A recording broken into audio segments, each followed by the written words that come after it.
Que a graça e a paz do nosso Senhor e Salvador Jesus Cristo vivo venha guardar nossa mente e o nosso coração nesse tempo que se chama hoje. Mais um dia que o Pai nos concedeu para estarmos em Sua presença, mais um dia que podemos meditar nas Escrituras. Amém? Mais um dia que podemos fazer dela nosso momento de meditação e que nós possamos realmente não apenas meditar, mas procurar praticar todos os princípios nela contidos. Amém? Hoje nós vamos terminar o Evangelho segundo escreveu o evangelista João, o Evangelho de Jesus Cristo, nosso Senhor. Vamos terminar aqui segundo o relato do evangelista João, como que foi a traição, a condenação, a crucificação e a ressurreição do nosso Senhor Jesus. Então hoje nós vamos ver pela última vez, pela quarta e última vez neste ano, o relato da morte de Jesus aqui nas lives, pelo menos, E nós vamos contemplar mais uma vez como o Senhor foi fiel até o fim. Ele foi fiel até o fim. Amém?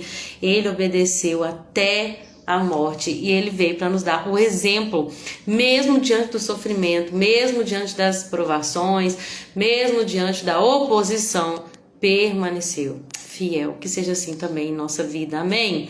Sejam todas bem-vindas, amadas. A Jess, minha amiga linda, que entrou, Jesus te abençoe. Jéssica, a Cacá também já entrou aqui. Cacá, seja bem-vinda, querida. Mãezinha tá aqui também. Mamãe, beijo. Saudade de você já, viu? Paz do Senhor Jesus, amadas. Hoje nós vamos terminar o Evangelho de João. Amanhã, quinta e sexta, a gente faz 4 capítulos de Atos pra gente ficar em dia com a leitura. Tô animadíssima com Atos, vocês sabem, Meu Deus do céu. Gente, nós vamos ler hoje como que Pedro, por mais que ele tivesse toda disposição de ir com Jesus até a morte, diante do medo, ele vai fraquejar. Então é muito importante que nós entendamos que nós só vamos conseguir cumprir o que Deus tem para nós por meio do Espírito. Porque depois da descida do Espírito Santo, esse Pedro que foi covarde diante aqui da circunstância, esse mesmo Pedro, ele vai de fato morrer pelo Evangelho. Ele vai pregar para multidões. E isso, gente, não é porque ele era bom. Não, a Bíblia deixa claro. Ele, quando foi provado, ele negou. Ele fugiu. Depois ele nega 3 vezes. Mas agora, com o Espírito Santo, ele é empoderado. Porque a glória nunca vai ser dos homens, a glória é sempre de Deus. Então falar sobre a descida do Espírito Santo, sobre o início da igreja de Jesus, meu Deus, ai Senhor, vai ser lindo. Como foi lindo falar do Evangelho do nosso Senhor Jesus. Amém. Deixa eu cumprimentar aqui quem entrou. Sossô entrou, seja bem-vinda, Sossô. Irmã Roselaine também, estava com saudade de você aqui conosco, amada. Que bom estarmos aqui para mais uma live, gente. A Jessie disse: a paz do Senhor Jesus, povo de Deus, pastora abençoada. Ah, minha amiga abençoada. Que bom estar aqui. Mamãe, te amo também. Chiquinha, já entrando também. Deus te abençoe, amada.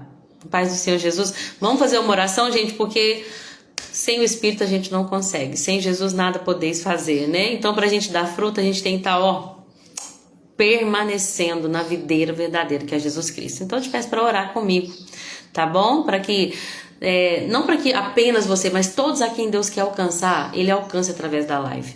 Que tudo que for falado seja de fato dito pelo Espírito. Que não seja o entendimento humano daquilo que eu pesquisei, daquilo que eu acredito, mas que seja de fato direcionado pelo Espírito do Senhor. Amém? Vamos orar? Senhor Jesus, tudo é por Ti, tudo é para Ti e Tu é a glória. Diante das nossas fraquezas e falhas, nós reconhecemos a nossa dependência do Senhor, no Senhor e no Teu Espírito. Nós somos totalmente dependentes, Senhor. Tu és o nosso pastor. Apacenta-nos nessa tarde, dá-nos de comer do pão, dá-nos de beber da água, dá-nos do Teu corpo, dá-nos do Teu sangue, alimenta-nos, ó Cordeiro de Deus, alimenta-nos de Ti nessa tarde. Ah, nós somos Tuas ovelhas, queremos ouvir a Tua voz e seguir-Te, Senhor, para onde quer que fores, leva-nos, ó Pai. Ensina-nos, discipula-nos, disciplina-nos, ensina-nos. Espírito Santo, tudo que for falado aqui, que seja de acordo com a Tua vontade. Que aquilo que cada uma daquelas que estão vendo, cada um daqueles que vão assistir depois, que todos que ouvirem, Senhor, o Espírito Santo pega aquilo que é o mais essencial para o dia de hoje. na vida dessa pessoa e faça com que essa pessoa entenda algo além do evangelho que ela ainda não entendeu. Revela, Espírito Santo, aquilo que a Lorena e que qualquer outro site de pesquisa não consegue revelar. Revela verdades espirituais nos nossos corações. Tira o véu dos nossos olhos, o comichão dos nossos ouvidos e nos faça compreender, Senhor, daquilo que é sobrenatural e espiritual. Que nós venhamos estar enraizados em Cristo Jesus e possamos ser edificados sobre esse fundamento. É o que eu lhe peço e lhe agradeço em nome de Jesus. Amém? A Vanilda, que já entrou também, minha sogra querida, seja bem-vinda. Deus abençoe. Boa tarde, amada. Vamos lá então? Hoje nós vamos ler João, nós vamos falar sobre João do 18 até o 21 e terminar o quarto e último evangelho da nossa leitura bíblica, tá bom? Começando com o João 18, lembrando que ontem nós falamos do 13 ao 17, que foi o último discurso de Jesus. Um discurso, meu Deus do céu, poderoso, onde Jesus vai preparar os discípulos, vai falar sobre o consolo que virá do Espírito, vai consolar os discípulos com uma esperança de que Ele vai para nos preparar um lugar, que nós vamos estar com Ele para sempre.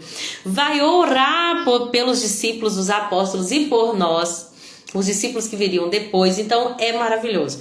Mas hoje a gente volta com o relato histórico, né, contado aqui por meio do discípulo. Ele se refere a si mesmo como o discípulo amado, ou o outro discípulo. João, por uma modéstia, ele não fala, ele não cita a si mesmo, né? Ele não fala eu estava lá, ou ele também não cita na terceira pessoa, João estava lá. Ele omite e coloca o discípulo amado. Pela tradição cristã, a gente vai entender que ele está se referindo, né, a ele mesmo. De uma maneira bem modesta. João, ele aprendeu a se diminuir e Deus o exaltou. Gente, João, ele ficou com Jesus o tempo todo. Teve aquele momento onde todos fugiram, fato. Mas a partir do julgamento, a gente já vê que João ficou ali. João ficou com Jesus desde a hora que Jesus estava ali com o sumo sacerdote. Depois ele vai ser enviado para Pilatos. João estava com Jesus até o momento da crucificação. João foi um dos que chegou lá primeiro no túmulo, né, depois de Maria Madalena. João foi o primeiro a crer. Então João, ele foi o que mais não considerou a vida dele como preciosa. E ele foi o último a morrer. Ele foi o único discípulo que é considerado pela tradição cristã que não morreu de martírio, né? A maioria dos discípulos, a gente sabe do André, que morreu na cruz, naquela cruz em formato de X, até chamado de cruz de Santo André, né? A gente vai ver Pedro, que vai morrer também crucificado. Jesus vai contar isso para ele hoje, só que pela tradição é dito que ele pediu para morrer crucificado de cabeça para baixo, e a gente vai ver que a cruz de Pedro foi invertida ali. A gente vai ver Estevão, o primeiro mártir, não era apóstolo, não era um diácono, mas também foi mártir. Muitos e todos os outros apóstolos, pela tradição, foram mártires, mas João morreu de velhice. Então ele não considerou a vida dele como preciosa. E Jesus falou assim: olha, quem perder a vida, a achará, mas quem quiser ganhá-la, perderá. Então João, ele viveu isso na prática, né? Eu sei que Jesus está falando da eternidade, mas Jesus veio para nos mostrar através da vida de João um exemplo. Olha, ele não temeu, ele ficou comigo o tempo todo e, portanto, ele também vai receber a vida mais longeva. Foi o que mais viveu. Amém? Então João, ele vai começar contando que Jesus atravessou com os discípulos dele o Vale de Cedron e foi ali para o Bosque das Oliveiras. Nós sabemos que ele estava no jardim ali chamado Getsêmani, e Judas, o traidor, ele sabia muito bem daquele jardim e da prática de Jesus de ir para aquele jardim, como nós já comentamos lá no livro de Lucas, que Jesus orava constantemente de madrugada ali naquele jardim, né? Então o Judas, ele já tinha saído disposto a trair Jesus, e ele já sabia, por aquilo que ele vivia com Jesus, que encontraria ele com seus discípulos ali. Os principais sacerdotes e os fariseus deram para Judas um destacamento de soldados e alguns guardas do templo para acompanhá-lo ali. Aí, gente, é muito lindo isso. Jesus, sabendo do que ia acontecer, ele foi ao encontro de Judas com aqueles soldados, com aquele povo que chegou ali para pegar Jesus. Quando ele chega lá, versículo 4, Jesus, sabendo tudo o que ia acontecer, foi ao encontro deles e perguntou: a quem vocês procuram? até que eles respondem a Jesus. Minha internet tá ruim. A Jéssica falou, a Vanilda falou, a Roselaine falou. Oi, pessoal, vocês estão conseguindo me ver agora? Tá dando para ouvir agora, gente? Agora deu certo, graças a Deus. Pode ser que era problema na minha internet aqui, tá, gente? Ai, glória a Deus. Então, eu vou repetir só esse último argumento para a gente poder seguir em frente, tá bom? Quando Jesus ali no jardim do Getsemane é recebido com aquele povo que queria, né, prendê-lo, que queria ali condená-lo, né, uma multidão de gente armada, e ele pergunta: quem que vocês estão procurando? E eles dizem: a Jesus o Nazareno. E ele responde: sou eu. Aquelas pessoas caem para trás ali naquele momento, elas recuam e caem no chão. E isso é para provar que Jesus não estava fora do controle, ele ainda tinha poder e autoridade divinos.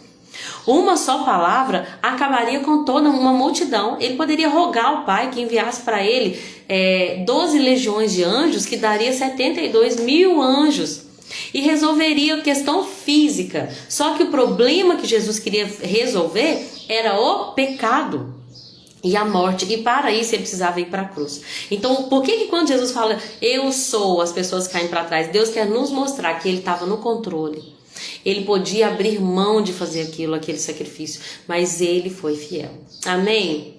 Aí, gente, a gente vai ver que naquele momento Jesus vai interceder pelos discípulos, vai dizer: olha, eu sou aquele que vocês procuram, já que vocês estão procurando a mim, deixa os outros irem embora. E nesse momento, de fato, todos os discípulos vão embora, né? Cumprindo-se a profecia. Antes disso, né, na verdade, João vai dizer que Pedro pega a espada, corta a orelha de Malco. Jesus vai repreendê-lo ali, né? Fala: guarda a sua espada de volta na bainha. Nós sabemos que Jesus vai restaurar a orelha do servo ali do sumo sacerdote, para mostrar, gente, que não seria com violência que Jesus ia vencer o mal. Não seria com violência. Ele iria vencer o mal com o bem. Assim como o Senhor nos ensina: vença o mal com o bem. E aí nós vamos ver que uma coisa interessante, que o outro discípulo que João se refere, como ele está falando ali a si mesmo, esse discípulo era conhecido do sumo sacerdote. Por que João está falando que ele era conhecido do sumo sacerdote? Aquilo abriu portas para ele, né? Literalmente, porque ele pôde entrar ali no pátio, ele pôde entrar ali na casa do sumo sacerdote quando estava acontecendo todo o julgamento de Jesus. E isso, gente, e não apenas isso, ele também rogou por Pedro, para que Pedro pudesse entrar, né? Embora Pedro ficou ali no pátio, que é onde ele vai negar Jesus 3 vezes. Mas aí fica a pergunta: por que João era conhecido do sumo sacerdote? Existe uma corrente que acredita que João era muito rico. O fato de falarem sempre João e Tiago, ou Tiago e João, filhos de Zebedeu, pode significar que Zebedeu era uma pessoa muito conhecida. A gente vai ver, né, a maneira de Salomé se portar também. A mãe deles era uma mulher ambiciosa, querendo que os filhos dela sentassem à direita e à esquerda de Jesus. E por outros também, eu já falei sobre isso, né, na primeira live de João, falando sobre João um pouquinho. Por outros indícios que era uma família abastada. Talvez por causa disso, pela maneira como eles investiam no templo, talvez os recursos que eles entregavam no templo, eles eram conhecidos. E João vai usar esse conhecimento, essa reputação que eles tinham para ficar ao lado do Senhor Jesus. Isso é muito lindo, gente, porque o problema não é ter recurso, o problema não é ter poder, o problema não é ter dinheiro, o problema é quando o dinheiro tem a nós. Porque João usou de tudo que ele tinha, da reputação, dos recursos, que inclusive ele abriu mão lá atrás quando Jesus chamou ele. Lembra? Jesus chamou ele, a Bíblia diz que eles abriram mão de tudo para seguir Jesus.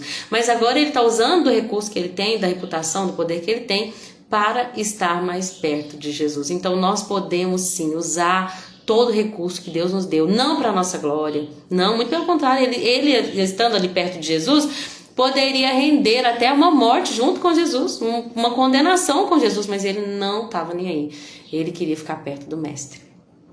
Isso é muito lindo, né? Uma coisa que eu acho interessante é que quando o sumo sacerdote começa a interrogar Jesus, Jesus vai responder assim: olha, eu ensinei aqui na sinagoga, no templo. Por que você está me perguntando? Pergunte ao povo. Eles sabem o que eu disse. Nessa hora, um dos guardas do templo que estava perto de Jesus bate na cara dele, bateu no rosto de Jesus. E ainda repreendeu Jesus dizendo: isso é uma maneira de falar com o sumo sacerdote? Gente, nesse momento Jesus poderia ter falado assim: eu sou! E ele cairia para trás. Nesse momento, imagina que vocês já levaram um tapa na cara? Vocês sabem o quanto que ferve o sangue de uma pessoa ser ferida na face. Mas o Senhor Jesus, ele pratica. É interessante que eu não estava nem pensando em falar isso. Aí o Espírito Santo coloca no coração da gente. O Senhor Jesus, ele pratica o que ele prega. Quando ele foi insultado, ele não revidou. Ele vai responder aquele tapa. Lembra que ele falou: se baterem na tua face direita, oferece também a esquerda. Ele vive o que ele prega. Por isso que ele pregava com autoridade. Naquele momento, Jesus permanece calmo, mas ele vai falar com sabedoria. Ele vai dizer assim: olha, se eu disse algo errado, prove. Mas se digo a verdade, por que você me bate? Gente, Jesus não explodiu nesse momento. Ele não começou a falar: eu sou filho de Deus, você vai pro quinto dos infernos. Seu filho de Belial, seu enviado do diabo. Não, Jesus, ele não responde um insulto com um insulto. Mesmo podendo, porque ele era inocente. Ele vai fazer aquilo que ele pregou. Vai permanecer manso diante de um insulto como esse. Quer dizer, de receber um tapa na sua face. Meu Deus, nós precisamos entender que Jesus, ele nos ensina mansidão.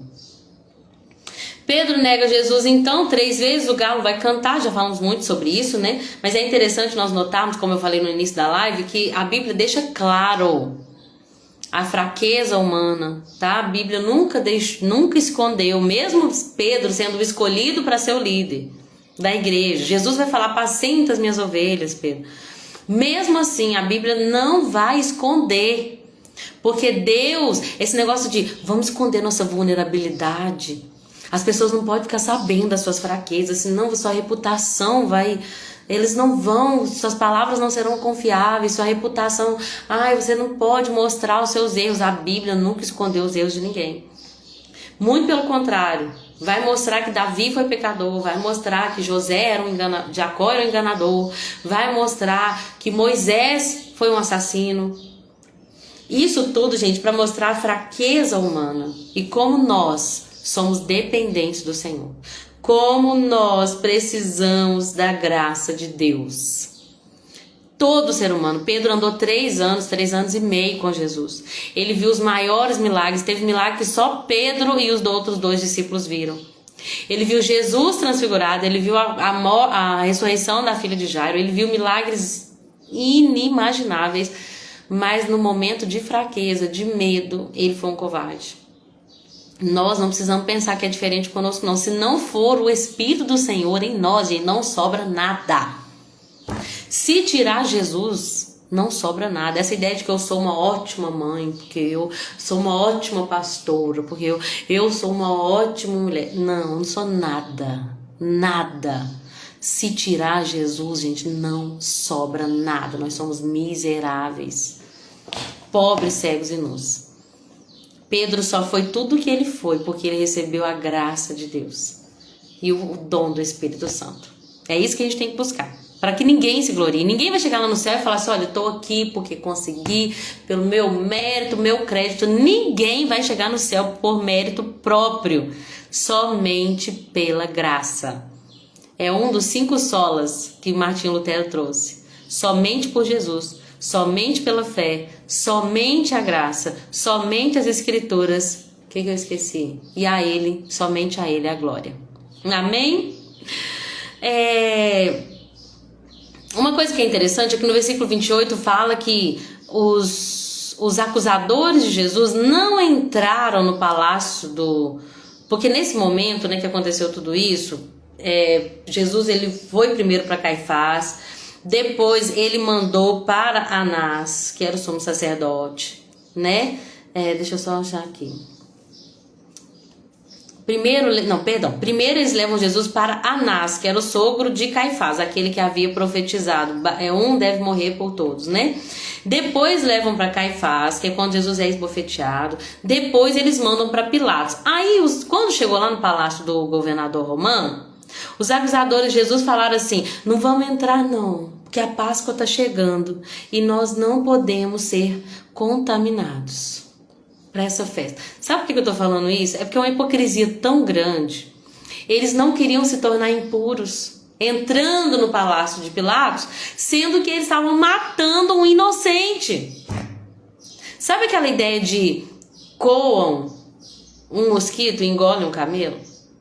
É o que está acontecendo aqui. Gente, a Páscoa está chegando, não vamos nem entrar no palácio de Pilatos, não. Pelo amor de Deus, nós vamos ficar impuros. Você quer uma impureza maior do que a inveja, do que o orgulho do seu coração, do que o assassinato do Filho de Deus? A gente tem que tomar muito cuidado com a hipocrisia religiosa. Estavam tão preocupados com as cerimônias, com os rituais, que não se atentaram para a motivação do coração deles e para a grande e terrível coisa que eles estavam cooperando naquele momento. Eu digo grande e terrível porque gente, as pessoas que condenaram Jesus, que não se arrependeram, pagaram um preço terrível por isso. Crucificaram o Rei da Glória. Agora, eu digo coisa terrível, não descartando o fato de que foi a melhor coisa que poderia nos acontecer, no sentido de que foi o ato de maior redenção, o ato de redenção, né, da maior expressão do amor de Deus por nós, que foi a crucificação, né? Então, nós sabíamos que era necessário para vencer o pecado, mas ai daquele por quem vem o escândalo, né? Então eu vou pular para o 19, já falamos sobre Barrabás, sobre a condenação. No 19 a gente vai ver que Pilatos está tentando soltar Jesus, só que ele cede à pressão, porque a multidão gritava fervorosamente: nós queremos que você liberte Barrabás, nós queremos que você crucifique Jesus. E Pilatos, a gente vê que ele tenta soltar Jesus porque ele fica com medo, porque os judeus falavam assim: nós queremos que vocês condenem a morte, porque nós não podemos condenar a morte. Nós queremos que você condene. Por que eu devo condenar? Porque ele falou que é filho de Deus, ele se faz igual a Deus. Pilatos ficava cada vez mais preocupado. Inclusive, de alguma forma, ele reconheceu o que Jesus era, de alguma forma, porque mesmo ele reconhecendo, porque ele vai até colocar na placa que ficava ali na cruz, o Rei dos Judeus, Jesus o Nazareno, o Rei dos Judeus, que inclusive foi escrito em aramaico, latim e grego. E todos que passaram ali, muitos dos judeus, podiam ler o que estava escrito, em 3 idiomas. Esse Jesus é Nazareno, o Rei dos Judeus. Os fariseus vão até pedir, né, os sacerdotes vão até pedir, os principais sacerdotes, mude a inscrição para ele disse que era Rei dos Judeus. Mas Pilatos vai dizer: o que escrevi. Então a gente até pensa que Pilatos pode ter crido em Jesus de alguma forma, só que se ele tivesse crido verdadeiramente que Jesus é o Rei da Glória, ele não teria entregado ele para crucificação. Ele percebeu alguma coisa ali. Ele teve uma percepção, mas não foi que provou uma fidelidade. Não, se Pilatos soubesse quem era aquele que estava ali com ele, ele teria, gente, aberto mão do governo. Porque o que fez Pilatos ficar com medo? As pessoas falaram assim: então você está indo a favor dele, que diz que é rei, então você está indo contra César. E isso poderia render a morte de Pilatos, poderia render o fim da vida dele. Ele poderia perder tudo. Só que se Pilatos conhecesse quem era Jesus, ele não iria temer morrer. Porque Jesus mesmo disse: olha, temei não os homens, mas antes aquele que pode matar o corpo e ainda lançar a alma no inferno. Quando Pilatos chama Jesus ali por um momento, né, diante das acusações, Pilatos fala assim: você não sabe que eu tenho autoridade para soltar você ou para crucificar? E Jesus fala assim: você não teria autoridade alguma sobre mim se esta autoridade não fosse lhe dada de cima ou do alto. Portanto, quem me entregou a você tem um pecado maior, ou maior pecado tem. Nós sempre gostamos de falar, né, que não existe pecadinho e pecadão. Não é uma coisa que a gente aprendeu. Só que não é o que Jesus está dizendo. Jesus está dizendo, você pode me crucificar. E você vai estar cometendo um pecado por isso. Só que essa autoridade que você tem não te faz melhor. Porque você só tem essa autoridade porque uma autoridade superior te concedeu. Agora, quem me entregou a você, e aqui ele pode estar se referindo a Judas ou aos líderes judeus. Quem me entregou a você tem um pecado maior do que o seu. Por que Jesus está dizendo isso? Porque, gente, ele veio para os seus e os seus não receberam. Antes, a todos quanto receberam, ele deu-lhes o poder de serem feitos filhos de Deus. Mas ele veio para o seu povo, o povo que tinha a lei, o povo que tinha os profetas, o povo que tinha as profecias, todas cumprindo ali na vida dele. O povo que viu as obras, o povo que viu a voz do céu, o povo que... Imagina se ele está falando de Judas. Gente, quem entregou ele foi uma pessoa próxima, que ouviu as palavras, que contemplou os milagres, que estava ali durante todo o ministério de Jesus. Então, mesmo sabendo, não foi um pecado de ignorância, foi um pecado intencional. Por isso Jesus vai dizer, maior pecado tem. Lembra dos açoites? Aquele servo que sabe o que o Senhor pediu e não fez, vai receber mais açoites do que aquele que não sabia o que o Senhor pediu e não fez. Mas ele também vai ser açoitado. Só que o que sabia vai ser mais açoitado. Por quê? A quem muito é dado, muito será cobrado. Judas era um dos 12. Um dos amigos. E traiu com um beijo. Então quem me entregou para você, maior pecado tem. Se ele está falando aqui dos líderes, eles também tinham a lei e os profetas. E mesmo assim entregaram para as autoridades romanas. Aí a gente vai ver um episódio muito lindo que é que das 3 Marias, né? Perto da cruz estava a mãe de Jesus, Maria, a irmã dela, Maria, esposa de Clopas, e Maria Madalena, as 3 Marias. Quando Jesus viu ali a sua mãe e ao lado dela o discípulo a quem ele amava, que era o João, o evangelista, Jesus vai dizer para ela, mulher, este é o seu filho. E ao discípulo disse, esta é a sua mãe. O que ele estava falando? João, cuida dela para mim. A partir de agora ela é como uma mãe para você. Daquele momento em diante o discípulo a recebeu em sua casa, né? Até no dicionário Wycliffe, eu falei aqui no primeiro dia de João, que provavelmente porque era uma família abastada, eles tinham uma casa em Jerusalém, que a partir daquele momento João recebeu Maria. Lembrando, gente, que uma viúva naquela época, a Maria era viúva e de repente ela também perdeu o primogênito, né? Ela precisava embora Jesus tivesse irmãos, ela precisava de alguém que fosse o responsável por ela ali, o provedor dela ali. Jesus está mostrando que mesmo no momento de maior dor, ele se preocupa com aqueles que o amam. Ele se preocupa com aqueles que ficaram com ele, né? Mesmo quem estava fazendo mal para ele, ele vai interceder, né? Senhor, não lhes impute esse pecado, eles não sabem o que fazem, né? Fugiu agora, como é que é a frase? Senhor, tem hora que dá uns brancos, gente. Eles não sabem o que fazem. Jesus. Perdoa-os, né? Que ele fala? Perdoa-lhes. Isso, Pai, perdoa-lhes, pois não sabem o que fazem. Então, Jesus intercedeu até pelos seus acusadores, que dirá pela sua mãe, por aquela que ficou até o final com ele. Ontem, até conversando com a Sossô, né, Sossô, se você me permite, Sossô, falar um pouquinho da nossa conversa, porque eu acredito que possa trazer também um esclarecimento para as outras meninas que estão vendo. Gente, esse termo que Jesus falou aqui, mulher, ele parece um termo assim pesado, né? Chamar uma mulher de mulher. Você tá andando na rua e tem uma pessoa lá no supermercado e aí passa um homem e fala, mulher, você poderia deixar o seu carrinho, né?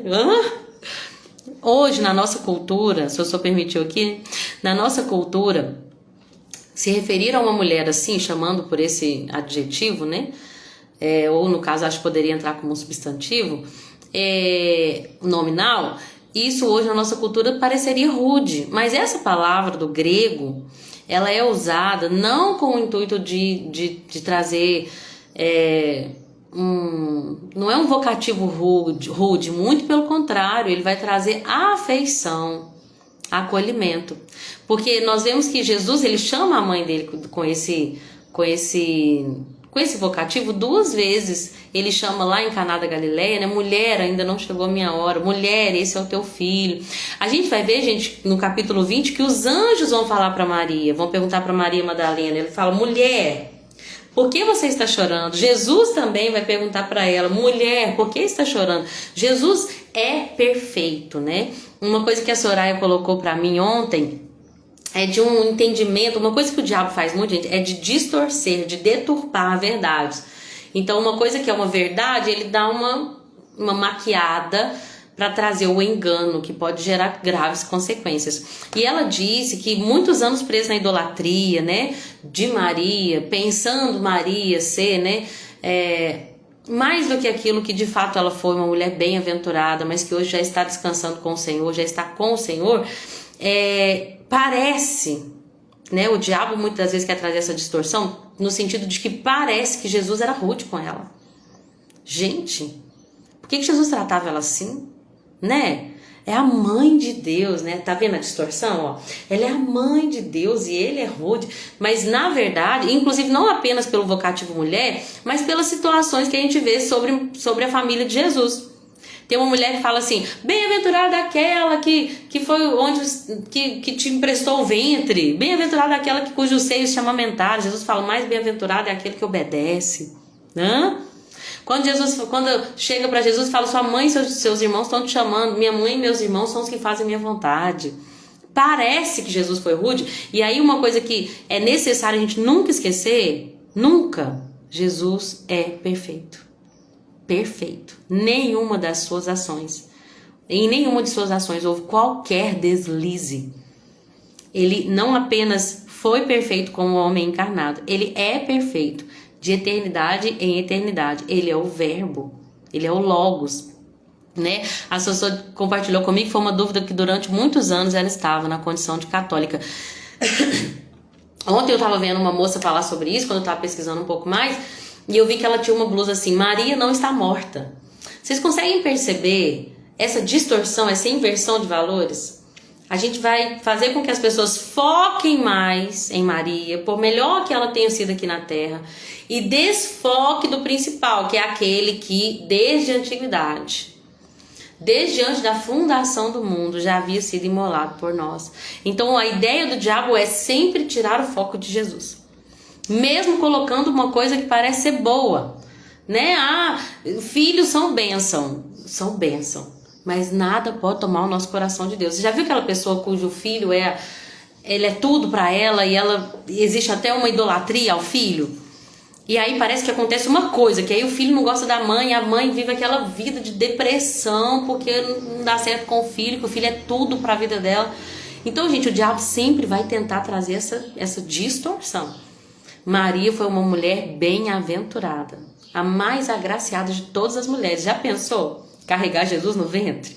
Conhecer o mestre desde o primeiro suspiro dele até o último suspiro? Meu Deus, ela foi a mulher mais bem-aventurada, mais agraciada, mas ela foi considerada mãe de Jesus, e nós também podemos ser mães e irmãs no sentido de fazer parte da família, porque ela obedeceu. E se nós obedecermos, também seremos bem-aventuradas. Amém?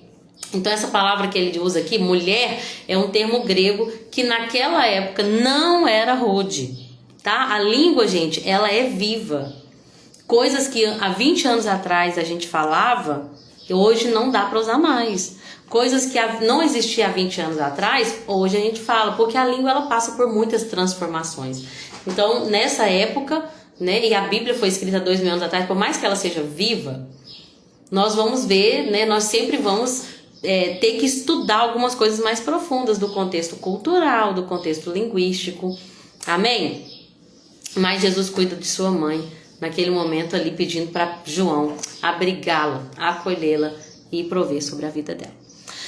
Jesus então vai gritar, está consumado. Antes disso ele vai ter sede, né? E aí ele vai receber ali no caniço de sopo, alguém que vai erguer os lábios até os lábios de Jesus vinagre. Mas depois que Jesus prova aquilo, que foi uma grande humilhação ali para Jesus, Jesus vai declarar tetelestai, que significa está consumado. Na série de Deus demonstra o amor de Jesus para com Maria, as conversas. Ela vive com ele toda dor e sofrimento, é verdade. E Simão já havia falado para ela, né, lá no templo. Simão vai falar com ela, olha, você vai sofrer junto com ele. Vai parecer que você também foi transpassado. Deixa eu só ler direito lá. Simeão, gente, eu falei Simão, desculpa. Ele diz para ela, olha, como resultado serão revelados os pensamentos mais profundos de muitos corações. E você, Maria, você sentirá como se uma espada lhe atravessasse a alma. Então ela foi a mais bem-aventurada, mas ela também sofreu ao ver o Filho de Deus, que Deus havia confiado a ela ali, né, a responsabilidade de gerá-lo e de nutri-lo como homem aqui na terra. Ela vai ver ele ser morto, crucificado injustamente, né? Pelo meu e pelo seu pecado. Graças a Deus por isso. Jesus vai declarar tetelestai, que significa está consumado. E essa frase significa que a dívida havia sido paga integralmente. Essa frase simboliza a conclusão da missão, o cumprimento de todas as profecias. Jesus venceu. Isso aqui, gente, não era, ai, gente, não deu certo, tetelestai, acabou. Não.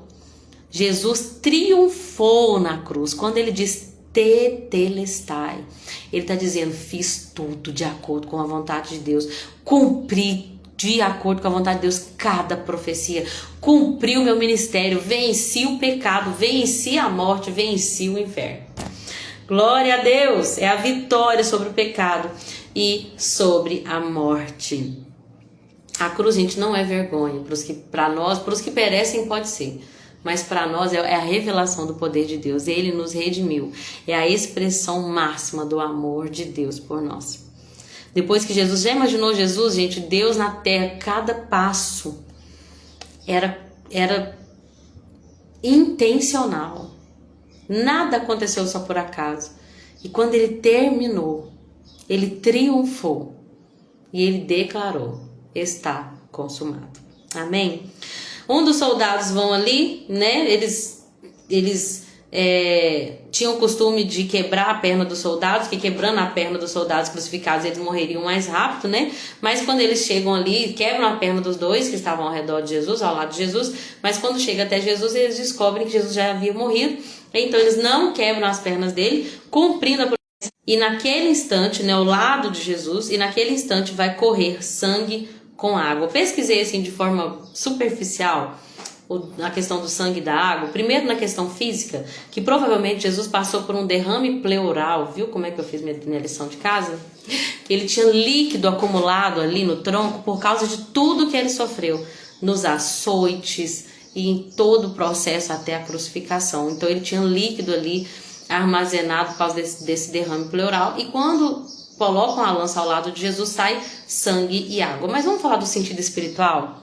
Sangue significa vida e água, purificação. Então nós vamos ver que Jesus estava ali na cruz, conquistando para nós uma nova vida, purificada e de fato cheia do Espírito Santo. Houve ali, a partir de Jesus, a partir do momento de redenção, nós podemos acessar a uma vida e uma vida com abundância. O sangue vai trazer essa ideia da redenção.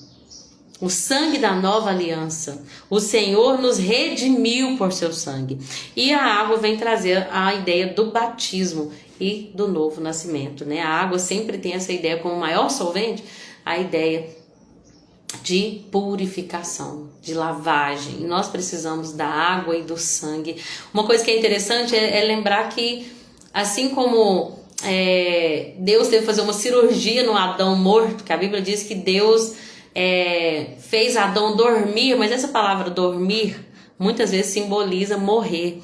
Então muitos estudiosos vão falar que Adão teve que morrer para Deus fazer a cirurgia nele.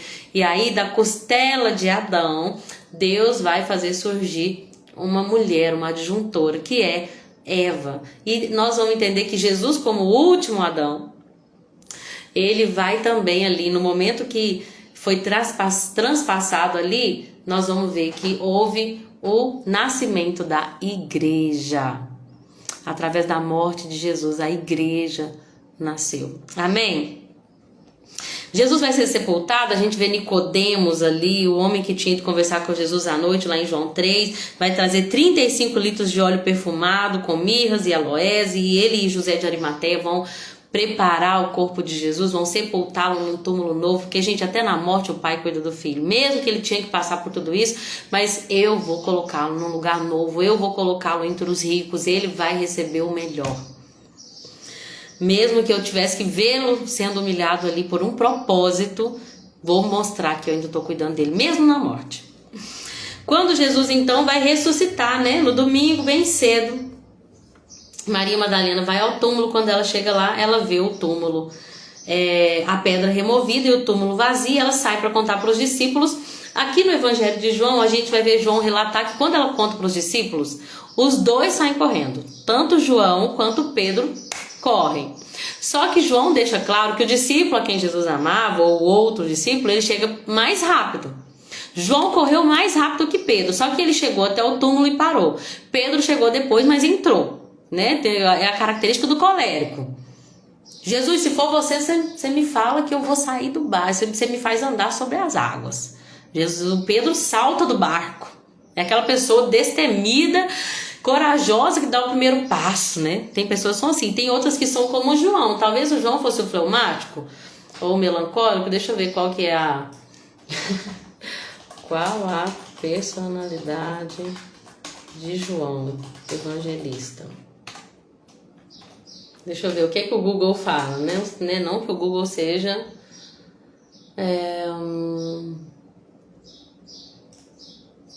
que não tá falando. Deixa eu colocar se ele era... Se bem que ele era filho do trovão, né? Talvez ele fosse sanguíneo.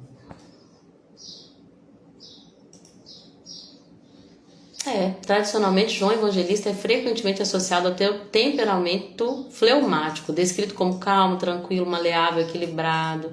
Bom, isso é o que diz a inteligência artificial aqui do Google. Mas olha só que interessante, como que nós vamos ver o contraste dos discípulos. Os dois saem correndo. João vai correr mais do que Pedro, só que ele não entra. Nós já vimos, né, lá em Atos, a gente vai ver Pedro tomando frente nos discursos, né? Então a gente vai ver que Pedro é o colérico, aquele que está na frente, que está tomando frente, que está liderando. Mas João, ele é mais... Aqui está falando fleumático, né? O fleumático, ele é uma pessoa que você precisa impulsionar um pouco mais, uma pessoa mais calma, uma pessoa que é mais tranquila, não tem um temperamento como o do colérico, que é mais explosivo, né? Tira a espada e corta a orelha do maluco. Não. Aí a gente vai ver que João e Pedro correm. João chega primeiro, mas não entra. Só que quando Pedro chega, ele já entra. Entra dentro do túmulo. Também viu ali as faixas de linho e notou que o pano que cobria a cabeça de Jesus estava dobrado e colocado à parte. O discípulo que havia chegado primeiro ao túmulo também entrou depois de Pedro. Nem precisou de ser impulsionado. Só que aqui está falando que o João entrou, viu e creu. Embora para os outros discípulos, talvez até para Pedro, tenha demorado um pouco mais para reconhecerem, porque João está até falando aqui, olha, eles não haviam ainda até então compreendido as escrituras, segundo as quais era necessário que Jesus ressuscitasse dos mortos. Os olhos dos discípulos estavam fechados, tanto que eles não tinham entendido ainda que eles vão ficar dentro ali de um lugar trancado por medo. Não tinham entendido ainda. Porque ainda não tinham compreendido pelo Espírito as Escrituras. Lembra que eu falei aqui que João vai deixar claro? Na hora eles não entenderam nada, mas depois da ressurreição de Jesus, eles lembravam dos fatos e linkavam com as profecias. Porque, gente, pode parecer claro. Sabe, tem coisa que a gente está lendo na Bíblia e para nós é nítido. Você fala com uma pessoa e a pessoa não entende nada, não vive nada, não tá nem aí. Você fala, que é isso? Eu tô te falando de coisas grandes, coisas profundas. Sem o Espírito, não há revelação. Então não adianta. Por isso que a gente tem que orar. Espírito Santo, abra os olhos dela. Espírito Santo, convença essa pessoa. Espírito Santo, faça o Senhor a obra. Não é pela minha maneira de explicar que as pessoas vão entender, gente. Se os discípulos que Jesus explicava não entenderam, só depois com a descida do Espírito que eles vão entender, Que dirá eu e você como pessoas que pregam a palavra? Sem o Espírito Santo não haverá reconhecimento, confissão, não haverá o Espírito Santo, convencimento. A gente não convence as pessoas por mero... Nossa, as palavras estão tudo fugindo hoje. Sabe aquela persuasão? Nós não convencemos as pessoas por mera persuasão. As pessoas são convencidas do pecado, da justiça e do juízo pelo Espírito. Por isso que junto com a pregação tem que ter a oração. Ore para que aquela pessoa que você está orando por salvação, ore para que o Espírito Santo encontre nela um coração quebrantado e revele aquilo que suas palavras não vão conseguir revelar. Só pelo Espírito. Tem coisa que para nós parece claro, né? Gente, é óbvio. João está dizendo que ele não entendia. João, só depois que ele for entender.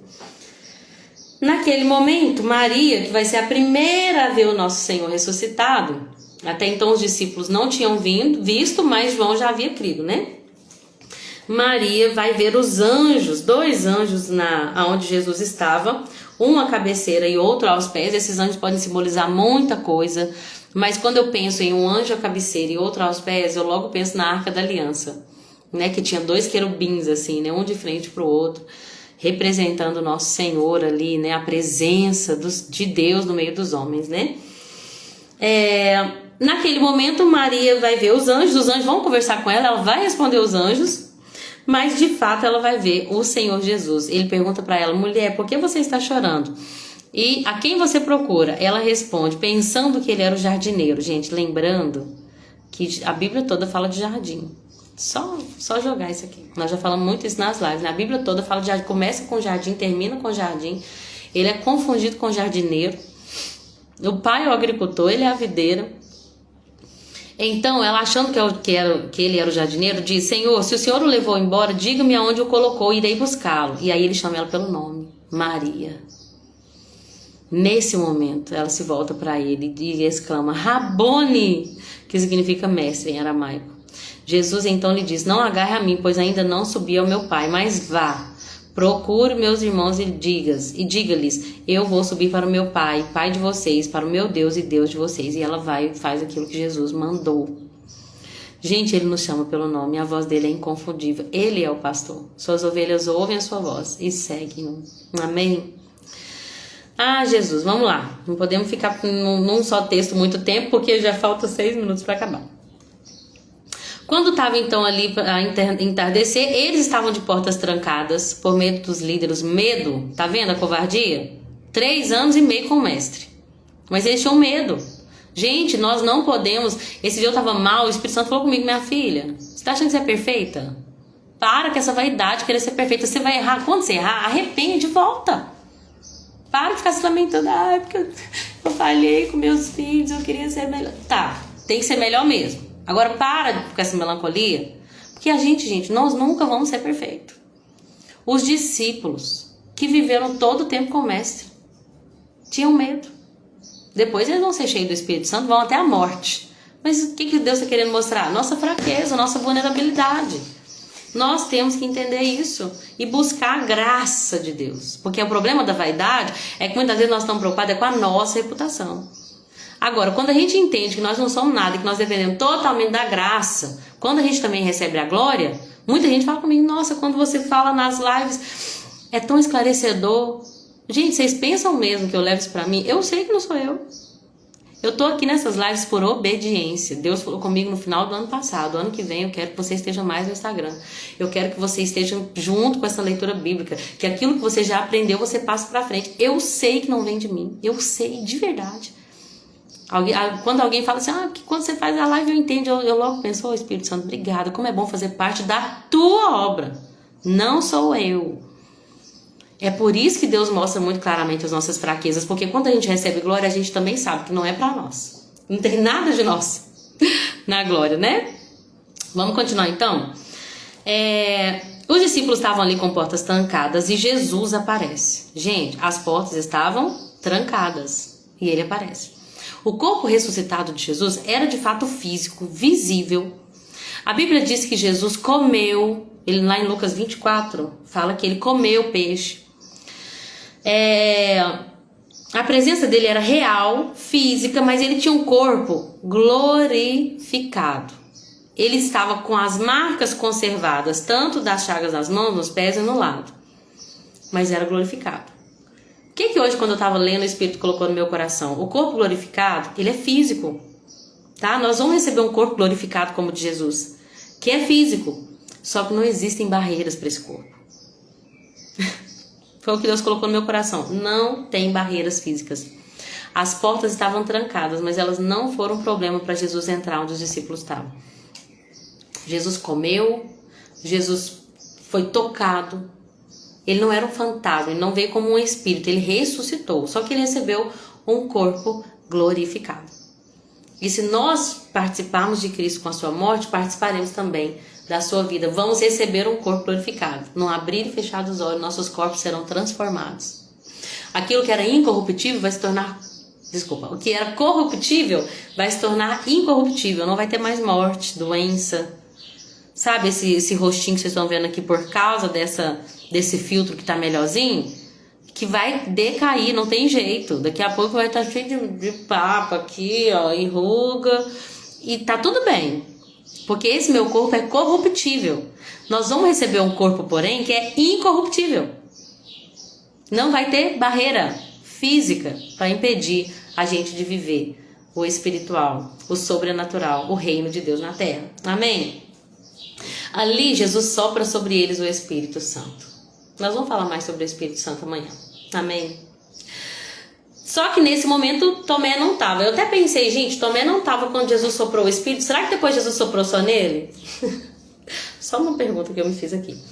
Depois, na segunda vez que Jesus aparece, Tomé já estava. E Tomé, vocês conhecem a história. Ele fala, se eu não tocar, eu não vou crer. E aí Jesus vai falar uma coisa, né? Pode tocar aqui, Tomé, mas eu quero focar nessa parte aqui, ó. Tomé, você creu porque você viu. Mas bem-aventurados, aqueles que vão crer sem ver. Jesus estava falando, bem-aventurada a Lorena, porque mesmo não tendo me visto fisicamente, ela creu em mim. Bem-aventurada a Jéssica, que mesmo não tendo tocado nas minhas chagas, creu em mim. Bem-aventurada a Creonice, bem-aventurada a Vanilda, bem-aventurada a Soraya, bem-aventurada a Chiquinha, bem-aventurada a Cacá, bem-aventurada a Roselaine, porque elas não viram, mas creram. Glória a Deus. O propósito do livro. Lembra que eu falei muito sobre como o livro vem trazer quem é Jesus? E é por isso que a declaração eu sou é tão forte. Quando João deixa claro, único, né, exclusivo do livro de João, essa declaração que Jesus fala ali no jardim de Getsemane. João vai deixar claro o seguinte, olha, os discípulos viram Jesus fazer muitos outros sinais, além dos que se encontram registrados nesse livro. Estes, porém, estão registrados aqui para que vocês creiam que Jesus é o Cristo, o Filho de Deus, e para que, crendo nele, tenham vida pelo poder do seu nome. João está dizendo, olha aqui, vocês estão lendo esse evangelho? Lembra, gente, que João escreveu isso aqui, tinha as outras cartas já, mas ele iria alcançar pessoas que talvez só iriam ler o evangelho dele, o evangelho que segundo ele escreveu. Mas ele está dizendo assim, olha, Jesus fez muito mais coisas, tá, gente? Lembra que nós falamos que o evangelho de João cita 7 milagres? Transformou água em vinho, a cura do oficial, a cura do paralítico no tanque de Betesda, Jesus anda sobre as águas, Jesus multiplica o pão, a cura do cego e a ressurreição de Lázaro. 7 milagres apenas, citados no livro de João. Porque o objetivo de João não é revelar muitos milagres, como Marcos. O objetivo de João é mostrar quem é Jesus. Então vai mostrar, ele transforma a água em vinho, porque ele veio para trazer alegria. Ele cura, mesmo não estando perto. Ele é soberano sobre o tempo, soberano sobre o espaço. Ele cura uma doença impossível de ser curada. O homem que estava há 38 anos paralítico. Ele vem para alcançar aqueles que pelas suas próprias pernas não conseguiriam ser salvos. Ele vem para multiplicar o pão. Ele vem para andar sobre as águas. Ele é soberano sobre a natureza. Ele é soberano sobre a morte. Ressuscita Lázaro. E todos esses milagres que eu deixei passar mas vocês entenderam, eles tinham um propósito, revelar a natureza de Jesus. E João está deixando isso muito claro, quando ele diz, Jesus fez muita coisa, gente. Eu não coloquei aqui sobre a cura da filha de Jairo, Eu não coloquei aqui sobre a cura do fluxo de sangue, que eu estava lá. Ó, eu não escrevi aqui sobre a cura do servo do centurião. Eu não escrevi aqui dos milhares e milhares de enfermos e endemoninhados que Jesus curou e libertou. Mas saibam, tudo que eu escrevi aqui é para que vocês creiam. Ele é o Cristo, Filho de Deus. E se vocês crerem, vocês vão ter vida. Se vocês crerem, vocês vão ter vida. Esse é o objetivo. E aí tem o capítulo 21, que eu vou ter que passar por ele rapidamente, porque já é 3 horas e a gente tem uma visita agora 3 horas. Não vou falar rapidinho, tá? O capítulo 21 vai mostrar uma pesca milagrosa, uma nova pesca milagrosa. Lembra que Pedro, Tiago, João e André já tinham passado por uma pesca maravilhosa? Onde Jesus multiplicou ali, né? Eles jogaram a rede e pegou tanto peixe que o barco estava quase indo a pique. Pedro voltou a pescar. Ele estava tão chateado com ele mesmo. Nosso colégio, que a gente tem isso, né? Nossa, a partir de agora, você é a pessoa mais crente do mundo. E aí quando você falha, você fica assim, né? É 880. O senhor não lava meu pé. Ah, se eu não lavar, você não tem parte comigo. Então lava meu pé, lava meu cabelo, lava meus braços, lava... Pedro, 880, calma. O Pedro, muito frustrado com a maneira como ele negou Jesus, ele vai voltar a pescar. E outros 6 discípulos vão com ele. Quando eles estão lá pescando, eles pescam a noite inteira, eles tentam ali, né? Pescar a noite inteira e não pegam nada. Lembra alguma coisa? O Senhor, muitas das vezes, gente, Ele nos coloca em ciclos, tá? Muitas das vezes a gente vai rever coisas porque Deus quer nos lembrar daquilo que Ele já nos ensinou. E aí, quando eles estavam lá, Jesus vai aparecer na praia, só que eles não vão reconhecer, né? E aí Jesus vai falar, por que vocês não lançam a rede do lado direito? Por algum motivo eles vão lançar a rede. Os pescadores experientes vão escutar o que o homem na praia falou, mesmo sem reconhecê-lo ainda, e que é uma marca do corpo glorificado de Jesus. Por algum motivo não reconheciam tão facilmente até que Jesus revelasse. E aí, quando eles jogam a rede do lado direito, eles pegam tantos peixes que tinham até dificuldade para recolher a rede ali. Aí João reconhece, é o Senhor. João é o primeiro a reconhecer, é o meu mestre. Pedro, por causa do seu ímpeto, ele já pula na água, porque ele quer chegar até o Senhor. Era a terceira vez que Jesus estava aparecendo para eles ali, né? O Senhor, então, quando eles chegam lá, eles encontram um braseiro, sem oração, fazendo um churrasquinho ali, naquele momento, de peixe e pão. Quando chega lá, eles falam que havia 153 peixes grandes na rede. Isso tem várias interpretações, várias, tá? Mas uma que eu acho bem interessante é que 153 pode simbolizar a quantidade de espécies de peixes que eram conhecidas naquela época. Naquela época, o que eles conheciam era uma quantidade de 153 espécies de peixe. O que poderia simbolizar que Jesus está dizendo, eu vim para alcançar todos. O evangelho é universal, é uma totalidade das nações que eu quero alcançar. Tem outras coisas também, simbolizando a questão numérica. O Agostinho vai juntar os 10 mandamentos que dá o número os primeiros 17 números somados, dá 153. Agostinho vai dizer que 17 é a junção dos 10 mandamentos com 7... Esqueci o que é o outro 7 lá. Mas enfim, o que nós podemos bater o martelo? Nada. Porque se a Bíblia não fala com clareza, a gente não bate o pé com certeza. Mas com certeza tem alguma explicação espiritual, um propósito, né? E aí, gente, nós vamos ver a restauração do Pedro. Jesus chega para Pedro e fala com Pedro assim, Pedro, você me ama? E quando ele pergunta a primeira vez, ele usa o verbo ágape. Você me ama, com o adjetivo, seria o seu amor é um amor ágape. Você me ama agapau, que seria com a forma, né? O verbo conjugado. Você me ama agapau? E aí Pedro responde, Senhor, tu sabes que eu te amo, filéu. O amor ágape é um amor que significa um amor incondicional. E o amor filéu é um amor assim de um amigo, um amor de alguém que considera. Então vamos resumir aqui versão Lorena Oficial.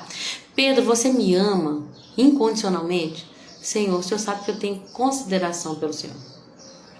E aí Jesus fala, apacenta minhas ovelhas, aqui tá, alimente os meus cordeiros. Ele pergunta de novo, Pedro, você me ama agapau? E Pedro de novo responde, Senhor, tu sabes que eu te amo filéu. E aí na terceira vez Jesus já pergunta assim, Simão, filho de João, né? As 3 vezes ele fala Simão, filho de João. Deixa eu só confirmar. Primeiro ele pergunta, Simão, filho, as 3 vezes, Simão, filho de João, você me ama? Aí na terceira vez Jesus abaixa o nível do amor. Simão, filho de João, você me ama filéu? E aí Pedro responde, e a Bíblia diz que ele ficou triste porque Jesus perguntou, você me ama filéu? E ele responde, o Senhor sabe de todas as coisas. O Senhor sabe que eu te amo filéu. Ele estava tão decepcionado com ele mesmo, mas Jesus estava ali para restaurar. Então alimente as minhas ovelhas. Pedro, Jesus vai deixar claro, Pedro, sua morte vai me glorificar. Vou resumir que eu tenho que sair. A sua morte vai me glorificar. Fica tranquilo, aquilo que você está tão sofrendo que você negou, você vai alcançar o martírio sincero e honesto, uma fidelidade até o fim. E aí, Jesus vai dizer, siga-me. E Pedro se virou para Jesus e perguntou assim, e quanto a João? E aquele ali? O que quer dizer dele? Até o Luciano Subirá brinca que Pedro era um fofoqueiro, porque tá, isso é sobre mim e o João. O que o senhor tem com o João? Que não é da sua conta, né, Pedro? Se eu quiser que ele permaneça vivo até eu voltar, que ele importa? Quanto a você, siga-me. Essa frase, quanto a você, siga-me, dá uma pregação. Não estamos falando do outro, estamos falando de você. E o seu chamado é, siga-me. Aí o versículo 23 fala, por isso espalhou-se um rumor, um boato de que João não iria morrer nunca. E Jesus só tinha falado para Pedro, por isso que o Luciano Subirá vai brincar que Pedro acabou dando um ali de fofoqueiro, porque vazou aquela conversa, né? Os rumores de que João não morreria. Tem pessoas que até hoje acreditam que João está vivo. Só que o que Jesus estava querendo dizer é que ele iria ficar vivo até o retorno de Jesus. E muitos vão entender que seria até que ele visse Jesus, né, glorificado ali, assim como Pedro viu, como João viu na ilha de Patmos. Não dá para eu focar tanto mais nisso, porque já é 3:08. Eu agradeço a todos vocês que ficaram até o final, espero ter sido edificante para vocês. Beijo no coração, Cacá, Sossô, Jessie, Vanilda, minha mãezinha, Roselaine, Chiquinho, vocês que entraram desde o início e que ficaram aqui até o final me ouvindo e ouvindo da palavra, que Jesus possa revelar grandemente a cada um de vocês suas verdades, seu caráter, seu amor, que isso nos basta. Amém? Obrigado por tudo, viu, gente? Beijo, beijo grande e até amanhã. Vamos começar Atos. Meu Deus, a descida do Espírito, o nascimento da igreja, e vai ser maravilhoso. Com Deus, gente. Até amanhã, se Jesus permitir. Beijo. Tchau, tchau.